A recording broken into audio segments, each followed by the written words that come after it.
L'étau se resserre donc autour des combattants du MNLA au Mali. 10 rebelles touaregs ont été tués ce mercredi à une centaine de kilomètres de Kidal. Les affrontements les ont opposés à des soldats maliens chargés de reconquérir Kidal. Le MNLA est accusé d'y mener une chasse aux Noirs. Les premières images des expulsés nous sont arrivées aujourd'hui. Voyez le reportage à Gao de Valérie Hurtel.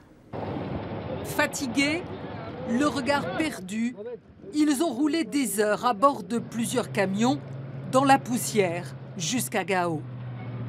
Il y a quelques jours encore, ces Maliens vivaient et travaillaient à Kidal, capitale de l'Azawad, bastion des rebelles touaregs. Tous racontent la même histoire, le climat anti-noir qui s'est installé dans cette ville, les représailles contre ceux qui ne soutiennent pas le MNLA. Accusés d'être des espions à la solde de Bamako, ils sont des dizaines à avoir été arrêtés, emmenés au poste et expulsés de Kidal. Ils m'ont dit qu'il faut que je quitte la ville parce que je ne suis pas un habitant de l'Azawad, je suis un Malien. Quand ils organisent des marches, ils n'ont jamais vu les peaux noires marcher avec eux. Parce que nous, on fait partie du Mali, on n'est pas de l'Azawad.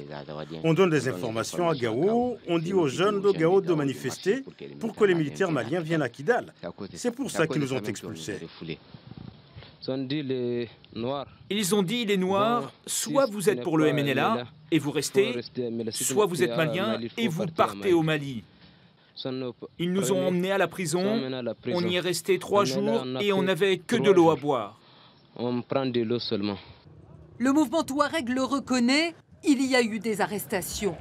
200 personnes suspectées de travailler pour l'armée malienne ont été arrêtées à Kidal, mais les rebelles ne veulent pas entendre parler de chasse aux Noirs.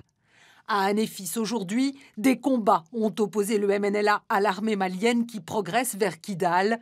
L'étau se resserre autour des rebelles touaregs. La France leur demande de déposer les armes.